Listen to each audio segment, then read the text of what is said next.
warahmatullahi wabarakatuh. Perkenalkan, nama saya Latifah Andarini dari kelas 4B NIM 2018-015-042 PGSD Universitas Sarjana Wiyata Taman Siswa. Ini saya akan menceritakan sebuah cerita yang berjudul Asal Mula Makam Raja-Raja Imogiri. Di sini saya akan memperkenalkan tokoh-tokoh yang ada di dalam cerita. Yang pertama, Sultan Agung.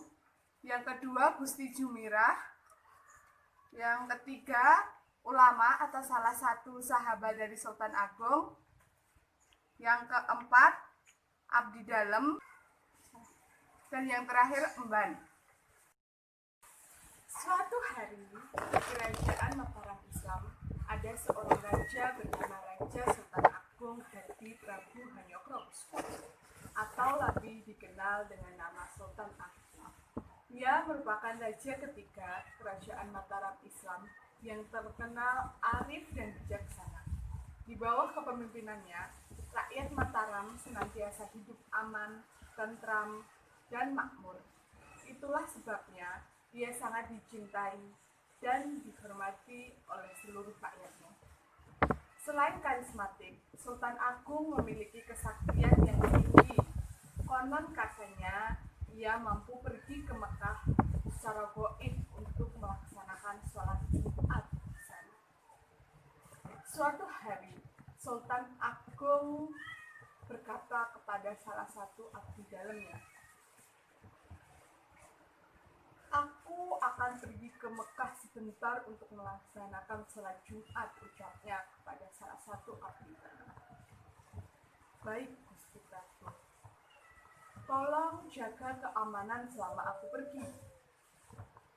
Dan jika ada warga yang meminta tolong atau sedang kesusahan, bantulah selagi aku tidak ada di sini."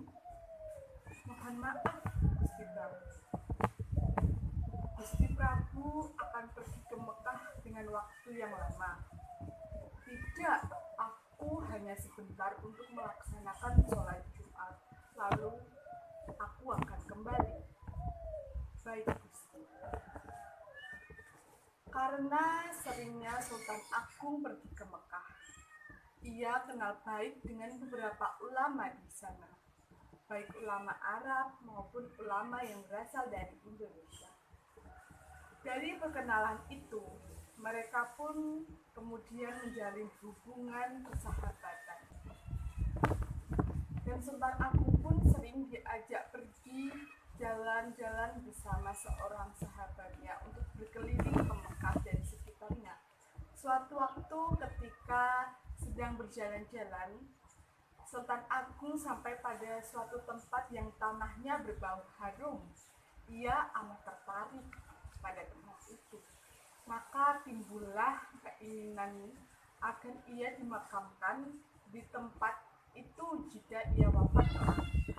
Kemudian ia sampaikan niat itu kepada sahabatnya. Namun sang ulama itu melarang. "Suatu saat nanti, jika aku wafat, aku ingin dimakamkan di sini," ucapnya kepada salah satu sahabat. Lalu salah satu sahabat atau ulama pun menjawab, "Mohon maaf, Tuan. Mengapa Anda ingin dimakamkan di sini?" "Karena di sini tanahnya berbau harum." "Jangan, Sultan," cegah sang ulama. "Kenapa, Kiai?" tanya Sultan penasaran. "Bukankah Sultan tahu sendiri bahwa seluruh rakyat Mataram amat mencintai Sultan? Jika tuanku dimakamkan di Mekah, maka tentu saja mereka tidak bisa mengunjungi makam raja mereka," ujar ulama itu. Nasihat itu pun masuk akal. Namun Sultan Agung tetap bersikeras ingin dimakamkan di tempat tersebut. Melihat sikap Raja Mataram itu, sang ulama pun mengambil segenggam tanah yang harum, lalu mengatakan kepada sang sultan, "Ampun, tuanku, bawalah tanah ini ke negeri tuan. Sampai di sana, lemparkan tanah ini ke selatan. Niscaya tempat jatuhnya tanah ini juga akan berbau harum, dan di tempat itulah tuanku akan dimakamkan. Baiklah Kiai, terima kasih. Sultan Agung pun menerima tanah itu dengan senang hati. Sekembalinya dari Mekah, ia mengambil separuh tanah itu lalu dilemparkannya ke arah selatan.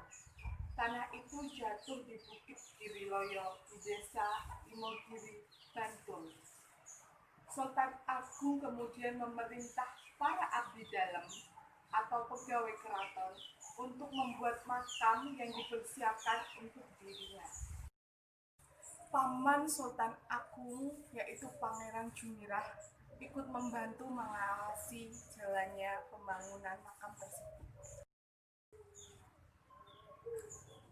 Paman, mohon maaf, apakah kau bersedia untuk mengawasi para abdi dalam yang kuutus untuk membuatkanku makam di Giriloyo? Kenapa kamu tiba-tiba ingin membangun makam, Nak? Hidup mati seseorang ada di tangan Gusti Allah, Paman. Aku hanya ingin mempersiapkan tempat peristirahatanku dengan sebaik mungkin. Baiklah, Nak. Aku akan membantumu mengawasinya. Terima kasih banyak, Paman. Suatu ketika, Sultan menanyakan bagaimana perkembangan makam yang dibuat para abdi dalam. Bagaimana perkembangan makam itu, Paman? Sudah hampir selesai, Nak, jawab Paman lemas. Ada apa, Paman? Apa kau baik-baik saja? Tidak apa-apa, Nak. Mungkin aku hanya kelelahan saja. Baiklah, Paman, beristirahatlah. Saat makam selesai dibangun dan waktu itu menjelang makan siang, Sultan Agung meminta emban atau pembantu untuk memanggilkan Gusti Jumirah untuk ikut makan siang.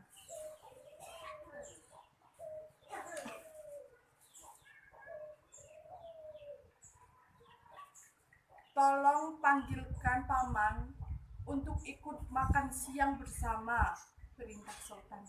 Sindika dawuh, siap laksanakan, Gusti.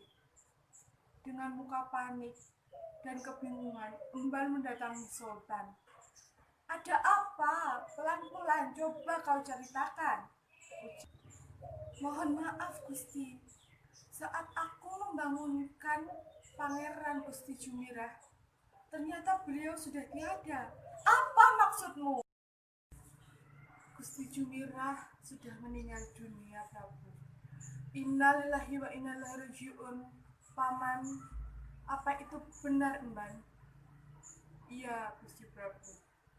Seketika Gusti Prabu terdiam lemas mendengar berita itu. Tanpa pikir panjang, Sultan Agung pun meminta para abdi dalam untuk memakamkan Paman di pemakaman yang telah dibuat sebelumnya. Tolong makamkan pamanku di makam yang telah kalian bangun, abdi. Tapi bukankah makam ini dibuat untuk Gusti Prabu? Tidak apa-apa. Paman telah berjasa banyak padaku. Ia layak mendapatkan itu. Setelah pemakaman pamannya selesai, Sultan Agung kembali ke istana. Ia segera mengambil sisa tanah yang berbau harum dari Mekah itu, lalu dilemparkannya ke arah selatan. Tanah itu pun jatuh di Bukit Merak yang termasuk ke dalam wilayah Desa Pejimatan, Kelurahan Wikirsari, Kecamatan Imogiri, Kabupaten Bantul, Kota Yogyakarta. Itulah sebabnya makam Imogiri juga dikenal dengan makam Pejimatan. Sultan Agung pun kembali memerintah abdi dalam untuk membangun sebuah makam. Kelak, jika aku wafat, aku ingin pertama kali dimakamkan di pemakaman yang baru dibangun, ungkapnya. Selain itu, makam ini telah sempit untukku dan keluargaku kelak. Baik, Gusti.